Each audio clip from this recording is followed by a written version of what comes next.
Ipinahayag ng North Korea na magpapadala ito ng 250 na bagong tactical ballistic missile launchers patungo sa border nito sa South Korea sa pinakabagong mapanlinlang na pahayag ni Leader Kim Jong-un laban sa kanilang kapitbahay. Ayon sa mga reports, personal na pinangasiwaan ni Kim ang paglilipat ng mga kagamitan sa mga military commanders at chiefs of staff at nagbigay siya ng talumpati na nagsasabing ang mga bagong missile launchers ay ginawa gamit ang teknolohiya ng North Korea. Dagdag pa niya, ito daw ay ang unang yugto pa lang ng planong pagtatayo ng puwersa ng mga missile para sa mga military border units ng North Korea. Ayon kay Kim, maaari daw nilang piliin ang dialogue o confrontation, pero ang dapat daw nilang mas paghandaan ay ang confrontation. Sinabi niya rin na yun daw ang pundasyon ng kanilang polisiya patungo sa US na palagi daw nilang pinapanindigan. Ayon kay Kim, malinaw daw na ipapahayag ng North Korea na kung babalewalain daw ng US ang kanilang mga paulit-ulit na babala at patuloy daw na sisirain ang seguridad ng rehiyon, magkakaroon daw ito ng malalang kahihinatnan para daw sa seguridad ng Amerika. Ang border sa pagitan ng North at South Korea ay isa na sa pinakamilitarisadong lugar sa mundo at matagal nang sinasabi ng Pyongyang na mayroon itong malaking bilang ng artileriya at kagamitang militar na nakatutok patimog. Tumitindi ang tensyon sa Korean Peninsula kung saan pumasok ang North Korea sa isang bagong strategic partnership sa militar kasama ang Russia noong Hunyo. Ayon sa mga military analyst, mula noong isinagawa ang kanilang unang nuclear test, mahigit isang dekada na ang nakalipas. Posibleng umunlad na ang kakayahan ng North Korea sa mga sandata na may ambisyong gawing maliit ang warhead upang magkasya ito sa isang long-range missile. Ayon sa mga eksperto, posibleng nakagawa na ang North Korea ng maliit na imbakan ng nuclear warheads, ngunit hindi pa napapatunayan kung nagawa na nila itong sapat na maliit at magaan upang maikabit sa isang missile. Ganun pa man, hindi pa napapatunayan ang kakayahan ng North Korea na magpakawala ng nuclear warhead sa anumang uri ng missile. Marami ring mga eksperto na naniniwalang wala pang nuclear weapons ang North Korea. Nagbabala ang North Korea noong huling bahagi ng nakaraang taon na magde-deploy ito ng bagong kagamitang militar malapit sa military demarcation line na naghihiwalay sa kanila mula sa South matapos bahagyang umatras ang Seoul mula sa kasunduan noong 2018 na naglalayong pababain ang tensyon sa border. Ngunit ang anumang magandang loob na naidulot ng kasunduan ay naglaho na sa mga nakaraang taon at parehong bansa ay opisyal ng binasura ito. Si Kim Jong-un na hindi nakuha ang mga konsesyon na nais niya mula sa US at South Korea matapos ang mga pag-uusap noong 2018 ay pinalakas ang programa ng ballistic missile ng North Korea, nangangakong bibigyan ang Pyongyang ng nuclear deterrent katulad ng nasa Washington. Bilang tugon sa pagpapalakas ng militar ng North Korea, ang US at South Korea, kasama ang Japan, ay nagpapalakas na rin ng kanilang military cooperation sa pamamagitan ng mga pagsasanay at deployments na itinuturing ng Pyongyang bilang banta. Mayroong hindi bababa sa 3 insidente kung saan nagpaputok ng warning shots ang South Korea mula noong Mayo matapos lumampas ang mga tauhan ng militar ng North Korea sa demarcation line, ang gitnang bahagi ng demilitarized zone na naghihiwalay sa dalawang bansa. Noong nakaraang buwan, iniulat din ng North Korea na matagumpay nilang na-test ang isang bagong tactical na ballistic missile. Inilarawan ng state media ng North Korea ang mga missile launcher bilang modernong taktikal na sandata na mismong idinisenyo daw ni Kim. Ayon kay Lee Sung-jun, isang tagapagsalita ng Joint Chiefs of Staff ng South Korea, naniniwala sila na ang mga missile launcher na ipapadala ng North Korea sa border ay maaaring gamitin sa iba't ibang paraan tulad ng pag-atake o pagbabanta sa South Korea. Dagdag pa niya, ang pag-deploy daw nito malapit sa border ay nagpapahiwatig na hindi ito idinisenyo para sa malalayong target. Sa isang talumpati, Sinisi ni Kim ang Estados Unidos sa paggawa daw ng isang nuclear-based military bloc na nagdulot daw ng pangangailangan na palakasin pa daw ng North Korea ang kanilang militar. Matagal nang tinutuligsa ng North Korea ang mga pinagsanib na pagsasanay ng Estados Unidos at South Korea na kanilang tinatawag na paghahanda para sa isang pagsalakay. Ayon sa mga eksperto, ang mga pahayag ni Kim Jong-un ay nagpapakita ng malinaw na pagbaluktot sa katotohanan. Ang pag-aakusa sa Estados Unidos sa paglikha ng isang nuclear-based military bloc ay tila isang paraan lamang upang bigyang katwiran ang kanilang patuloy na agresibong hakbang na palakasin ang kanilang kakayahang nuklear. Ang kanilang pagtuligsa sa mga pinagsanib na pagsasanay ng Estados Unidos at South Korea bilang paghahanda para sa isang pagsalakay ay isang malinaw na paraan ng paglikha ng takot at pagdadahilan para sa kanilang sariling mapanirang aktibidad. Ayon sa isang tagapagsalita ng Ministry of Unification ng South Korea, ang iligal na mga programa sa nuklear at missile ng North Korea ang pangunahing banta sa kapayapaan at katatagan sa Korean Peninsula. Sa kanyang talumpati sa mga sundalo at military scientists, sinabi ni Kim na sa nalalapit na hinaharap, lalo pang paiigtingin ng North Korea ang kanilang kahandaan sa nuklear upang pigilan ang mga banta at protektahan ang kanilang bansa.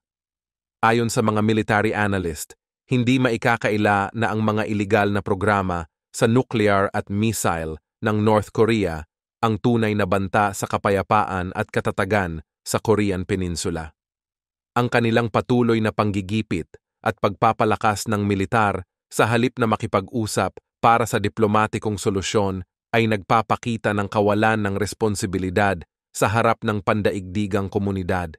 Sa halip na maghanap ng kapayapaan, lalo pang inilalagay ni Kim ang kanyang bansa at ang buong rehiyon sa panganib. Kailan lang ang North American Aerospace Defense Command ay nag-intercept ng 2 bombers ng China at 2 bombers ng Russia na lumilipad malapit sa Alaska. Ang mga bombers na ito ay may kakayahang magdala ng nuclear na armas. Ang mga bombers ay na-intercept ng mga fighter jets ng Amerika at Canada. Bagaman nanatili ang mga eroplano sa international airspace at hindi pumasok sa himpapawid ng Canada o Estados Unidos, sila ay lumipad sa loob ng Alaska Air Defense Identification Zone. Ang mga pinagsamang flight na ito ay nagaganap sa panahon ng lumalalang kompetisyon ng mga malalaking kapangyarihan at pagpapatibay ng no limits na pakikipag-alyansa ng China at Russia. Ang insidenteng ito ay ang una ng ganitong uri para sa dalawang bansa na nagpapakita ng kahandaang palawakin ang kanilang kooperasyon sa kanilang strategic nuclear forces at ipinapahiwatig ang patuloy nilang pagsubok sa determinasyon ng Estados Unidos, kabilang ang mga hakbang na malapit sa teritoryo ng Amerika. Ang Russia at China ay nagsasagawa ng mga pinagsamang patrol sa himpapawid upang higit pang subukan at palakasin ang antas ng kanilang kooperasyon, pati na rin ang pagyamanin ang tiwala at praktikal na kooperasyon sa pagitan ng kanilang mga puwersang militar.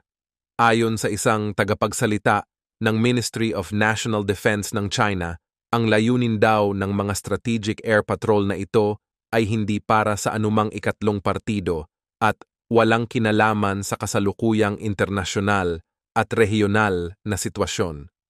Gayunpaman, sa harap ng tumitinding kompetisyon sa rehiyon, kabilang ang mga tumataas na panganib ng nuclear conflict, ang pahayag na ito ay dapat tingnan sa mas malawak na konteksto. Ayon sa mga eksperto, bagaman itinatanggi ng China na ang kanilang mga pinagsamang air patrols kasama ang Russia ay may layuning magdulot ng tensyon, malinaw na ang kanilang mga kilos ay naglalabas ng ibang mensahe. Sa panahon daw kasi ng tumitinding kompetisyon at lumalaking panganib ng nuclear conflict sa rehiyon, ang ganitong uri ng paggalaw ay nagdadagdag lamang ng langis sa apoy. Naniniwala ang maraming eksperto na ang pagpapalipad ng China at Russia ng mga nuclear-capable bombers malapit sa Alaska, isang hakbang na hindi pa nagagawa noon, ay isang malinaw na pagpapakita ng puwersa na hindi lamang nagpapataas ng tensyon, kundi nagpapakita rin ng kawalan ng konsiderasyon sa kapayapaan at seguridad sa rehiyon. Ayon sa mga military analyst, sa pamamagitan daw ng patuloy na kooperasyon ng China at Russia, ipinapakita nila na kaya nilang pagsamahin ang kanilang lakas militar sa rehiyon at maabot ang teritoryo ng Estados Unidos habang pinapalawak ang kanilang kakayahan sa operasyon ng kanilang mga puwersang militar. Ang patrol daw na ito ay isa lamang sa mga patunay ng lumalaking kooperasyon at kasanayan ng partnership ng China at Russia. Maraming military analysts na nagsasabing ang timing daw ng mga flight na ito ay maaaring ituring na tugon sa mga mahahalagang pandaigdigang kaganapan na kinasasangkutan ng Estados Unidos at ng mga kaalyado nito. Ayon sa mga eksperto, ang kilos ng Russia at China ay nagbabadya ng panganib hindi lamang sa rehiyonal na kaligtasan, kundi pati na rin sa pandaigdigang seguridad. Sa halip daw kasi na itaguyod ang kapayapaan at diplomasya, ang China ay tila mas pinipiling magsagawa ng mga aksyon na nagpapalala ng sitwasyon. Ayon pa sa mga military analyst, ang ganitong uri ng agresibong pagkilos ay hindi dapat palampasin at nararapat lamang na bigyan ng masusing pansin ng pandaigdigang komunidad. Sa halip na magtulungan tungo sa isang mas mapayapang rehiyon, ang China, ayon sa mga eksperto, ay tila nagpapakita ng isang mapanganib na kawalang pakialam sa mga pangmatagalang epekto ng kanilang mga aksyon. Maraming eksperto ang nagsasabi na ang patuloy na ganitong uri ng kilos ay maaaring magdala ng mas malaking panganib ng di pagkakaunawaan at pag-aaway na maaaring humantong sa mas seryosong mga kaganapan. Noong August 13, inihayag ni Pangulong Volodymyr Zelensky ng Ukraine na daan-daang sundalo ng Russia ang sumuko sa kasalukuyang operasyon ng Ukraine sa Kursk Oblast, isang rehiyon sa loob ng teritoryo ng Russia. Sa kanyang talumpati, ipinahayag ni Zelensky ang kanyang pasasalamat sa mga Ukrainian soldiers na tumutulong sa pagdaragdag ng exchange fund, isang mahalagang aspeto para sa kanilang bansa. Ayon kay Zelensky, daan-daang sundalo ng Russia ang sumuko na at lahat daw ng mga yon ay itatrato ng makatao. Dagdag pa niya, ang mga sundalong ito daw ng Russia ay hindi pa nakaranas ng ganitong kabait na pagtrato kahit mula sa kanilang sariling hukbo sa Russia. Nagsimula ang pagsalakay ng Ukraine sa Kursk Oblast noong August 6 at sa loob lamang ng isang linggo, inihayag ng Ukraine na kontrolado na nila ang 74 na mga nayon sa rehiyon. Ayon sa Ukraine, ang layunin nila ay ang protektahan ang buhay ng kanilang mga mamamayan. Ang operasyon daw ng Ukraine sa Kursk Oblast ay naglalayong pigilan ang Moscow sa pagpapadala ng karagdagang puwersa sa front sa Donbas at ihinto ang mga pag-atake ng Russia sa kanilang border. Ang mga aksyong ito ng Ukraine ay nagpapakita ng kanilang determinasyon na ipagtanggol ang kanilang bansa at mga mamamayan laban sa patuloy na agresyon ng Russia. Habang lumalawak ang kontrol ng Ukraine sa Kursk Oblast, ipinapakita nila ang kanilang kakayahan at pagpapahalaga sa makataong pagtrato kahit na sa mga sumukong kalaban. Ayon sa mga ulat, noong August 13, inutos ni Alexander Lukashenko, ang leader ng Belarus, na ilipat ang ilang kagamitang militar ng Belarus sa Russian Armed Forces bilang suporta sa Kursk Oblast at iba pang bahagi ng frontline. Ang hakbang na ito ay bilang tugon sa agarang kahilingan mula sa panig ng Russia dahil sa kanilang mga pagkalugi at kakulangan ng kagamitan sa Kursk Oblast at iba pang lugar, ayon sa mga reports. Noong 2022, nagpadala rin ng kagamitan si Lukashenko sa Russia nang sinimulan ng kanilang kaalyado ang malawakang paglusob sa Ukraine at nagkaproblema sa kanilang arsenal. Ngayon, ayon sa mga ulat, ang Belarus ay nagsusupply ng mga bala at kagamitan ng direkta mula sa kanilang mga unit na panglaban, hindi mula sa mga bodega na nagpapahiwatig ng pag-ubos ng kanilang mga reserba. Bukod dito, Iniutos din ni Lukashenko na palakasin ang presensya ng militar sa mga direksyon ng Gomel at Mozair, kabilang ang pagpapadala ng mga Polones rocket systems at Iskander mid-range ballistic missile complexes sa mga lugar na iyon. Ang mga lugar na ito ay malapit sa mga rehiyon ng Kyiv, Zhytomyr at Chernihiv ng Ukraine. Samantala, noong August 12, sinabi ng tagapagsalita ng State Border Guard Service ng Ukraine na wala silang nakikitang karagdagang sundalo ng Belarus na idinedeploy sa border sa kabila ng mga pahayag ng Minsk na pinapalakas nila ang kanilang border. Ang mga hakbang na ito ni Lukashenko ay nagpapakita ng kanyang patuloy na suporta kay Putin. Noong August 13, inihayag ni Pangulong Joe Biden ng Estados Unidos na ang opensiba ng Ukraine sa Kursk Oblast ng Russia ay nagdulot ng malaking hamon sa presidente ng Russia na si Vladimir Putin. Ayon kay Biden, ang biglaang pagsalakay ng Ukraine na nagsimula noong August 6 ay lumikha ng isang mabigat na sitwasyon para kay Putin. Sa loob lamang ng isang linggo, sinabi ng Ukraine na kontrolado na nila ang 74 na mga nayon sa rehiyon na nagpatindi ng presyur sa pamahalaan ng Russia. Ipinahayag din ni Biden na ang Amerika ay nasa patuloy na komunikasyon sa Ukraine mula nang magsimula ang operasyon. Bagaman hindi agad nalaman ng Washington ang tungkol sa paglusob ng Ukraine, sinabi ng mga opisyal na naaayon ito sa patakaran ng Estados Unidos na suportahan ang mga aksyon ng Ukraine sa pagtatanggol ng kanilang sarili mula sa mga pag-atake ng Russia. Ang US Defense Department, sa pamamagitan ni Deputy Press Secretary Sabrina Singh, ay nagsabi na ang Ukraine ay kumikilos upang protektahan ang kanilang bansa at gumagamit ng mga armas, sistema at kakayahan na ibinigay ng Estados Unidos ayon sa kanilang patakaran. Bukod dito, ipinahayag din ng mga senador ng Amerika, sina Lindsey Graham at Richard Blumenthal, ang kanilang matinding suporta para sa Ukraine na tinuturing nilang matapang at mahusay ang estratehiya ng bansa. Hinimok nila ang Washington na tanggalin ang lahat ng limitasyon sa paggamit ng mga armas na ibinigay sa Ukraine. Ang kasalukuyang patakaran ng Estados Unidos ay nagbibigay lamang ng limitadong pahintulot sa Ukraine na gamitin ang ilang American arms upang atakihin ang mga target ng Russia malapit sa hangganan ng bansa. Gayunpaman, ang opensiba ng Ukraine sa Kursk Oblast ay nagdudulot ng matinding suliranin kay Putin, habang ang patuloy na suporta ng Estados Unidos ay nagpapakita ng kanilang determinasyon na tulungan ang Ukraine sa kanilang pakikibaka laban sa agresyon ng Russia.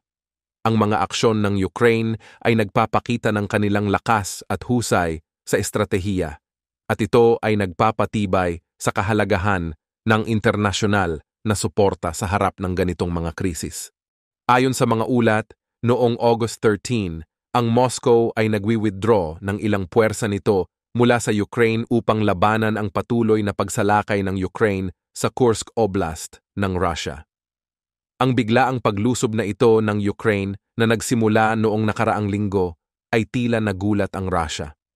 Bukod doon, ilang grupo ng mga sundalo ng Ukraine ang pumasok na sa kalapit na Belgorod Oblast, kung saan nagkukumahog ang mga awtoridad ng Russia na ilikas ang mga residente at magpadala ng karagdagang puwersa.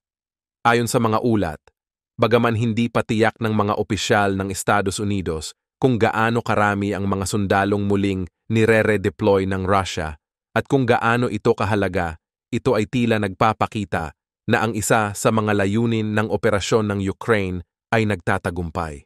Ayon sa Ukraine, ang pagsalakay sa Kursk ay naglalayong pigilan ang Moscow na magpadala ng reinforcements sa front sa Donetsk Oblast. Layunin din ng operasyon na guluhin ang logistics ng Russia at itigil ang mga pag-atake sa border, lalo na't ang mga long-range strikes ng Ukraine gamit ang mga armas mula sa kanluran ay nananatili sa ilalim ng mga hindi opisyal na restriksyon mula sa kanilang mga kaalyado. Iniulat din ng militar ng Ukraine na nagsimula ng mag-alisan ang ilang sundalo ng Russia mula sa southern Ukraine upang harapin ang pagsalakay sa Kursk. Gayunpaman, hindi pa ramdam ang agarang epekto nito sa mga pinakamatitinding bahagi ng labanan sa Donbas. Ayon sa isang tagapagsalita ng brigada na nakatalaga sa Toretsk, ang pagsalakay sa Kursk ay hindi pa naaapektuhan ang mga labanan sa lugar, bagkus, lalo pang pinatindi ng Russia ang kanilang mga airstrike. Ang pagsalakay ng Ukraine sa border ay dumating sa isang panahon kung saan nahaharap ang Ukraine sa isang mahirap na sitwasyon sa silangan. Ang mga puwersa ng Russia ay patuloy na sumusulong patungo sa Pokrovsk na umaabot na sa halos 15 kilometers mula sa mahalagang bayan na ito. Ang mga kaganapang ito ay nagpapakita ng komplikadong sitwasyon sa pagitan ng Ukraine at Russia kung saan patuloy na nakikibaka ang Ukraine upang protektahan ang kanilang teritoryo at mga mamamayan. Ang China din ay gumagawa ng mga napaka-agresibong aksyon na posibleng humantong sa isang world war. Palaging pinapadala ng Beijing ang mga barko at eroplano nila malapit sa mga teritoryo ng ibang mga bansa. Ayon sa Japan, halos araw-araw daw ay pumupunta ang naval ships ng China malapit sa teritoryo nila. Ang dalawang bansa ay may pinagtatalunan ding teritoryo, kaya mataas din ang tensyon sa pagitan nila. Bukod doon, ayon sa mga eksperto, posibleng pinaghahandaan na rin ng China ang paglusob sa Japan dahil posibleng naniniwala silang tutulungan nito ang Taiwan pag nilusob ng People's Liberation Army ang isla. Alam din ng Japan na posible silang atakehin ng China kaya naghahanda na rin sila para sa posibleng digmaan. Pinapalakas na ng Japan ang mga depensa nila at nakikipagtulungan na rin sila sa mga kaalyado nila tulad ng Amerika sa paggawa ng mga plano sa kung paano lalabanan ang China pag lumusob ito. Sa katotohanan, marami ng mga American troops na nakadeploy sa Japan. Kaya naman siguradong nag-aalangan ang China sa paglusob sa Taiwan. Paniguradong talagang pinagpaplanuhan ng China kung paano nila sasakupin ang Taiwan dahil siguradong alam nila na hindi magiging madali para sa People's Liberation Army na labanan ang United States Navy na pinakamalakas na hukbong pandagat sa buong mundo. Ayon sa mga eksperto, hindi kayang talunin ng China ang Amerika ng mag-isa lang. Kaya naman hindi nakakapagtakang naghahanap na ang China ng mga kakampi. Kailan lang ay nagsagawa ang China, Russia at Iran ng military exercise. Ang kooperasyon sa pagitan ng tatlong bansa ay lumalakas na talaga. Ganun pa man, marami ang naniniwala na kung hindi pareho ang mga kalaban ng tatlong bansa, mag-aaway-away din ang mga ito. Sobrang daming sanctions na pinataw ng mga Western countries sa Iran at Russia. Dahil doon, kailangan nila ng bansa na tutulong sa kanila na ma-circumvent ang mga sanctions. Ang bansa na yon ay ang China. Napakalaking tulong ng China sa Russia. Ayon sa mga eksperto, kung hindi dahil sa tulong ng China, matagal na sanang nag-collapse ang Russia. Tinutulungan ng China ang Russia na mag-manufacture ng mga weapons. Nagpapadala ang China ng mga importanteng materyales sa Russia na kailangan nito para sa paggawa ng mga sandata. Dahil kasi sa mga sanctions, nahirapan na ang Russia na makakuha ng mga materyales na ginagamit nila sa mga weapons nila. Pinagbawalan kasi ang maraming kumpanya na magbenta ng materyales sa Russia. Pero ang mga kumpanya ng China ay hindi sumusunod sa mga sanctions. Nagbebenta pa rin sila sa Russia ng mga kailangan nitong materyales para sa paggawa ng mga weapons. Kaya naman, kailan lang ay pinagsabihan ng mga Western countries ang China na kung hindi nila titigilan ang pagtulong sa Russia, paparusahan din sila ng Amerika at ng mga kaalyado nito. Siguradong takot din ang China na mapatawan sila ng mga sanctions, kaya pasikreto nilang tinutulungan ang Russia. Ayon sa mga eksperto, pwedeng ang dahilan kung bakit matindi ang pagtulong ng China sa Russia ay dahil umaasa silang tutulungan din sila nito pag nilusob na nila ang Taiwan. Siguradong pag nilusob ng China ang Taiwan, papatawan din sila ng sobrang daming sanctions ng Amerika at ng mga kakampi nito. Pag nangyari yon, mahihirapan din silang panatilihing malakas ang ekonomiya at militar nila. Kaya ngayon pa lang ay gumagawa na ng mga hakbang ang China para siguraduhing hindi sila tatablan ng mga sanctions na ipapataw sa kanila ng mga Western countries. Pero sobrang mahihirapan silang gawin yon dahil kailangan nila ng maraming importanteng produkto na mabibili lang mula sa mga kumpanya na nasa Western countries.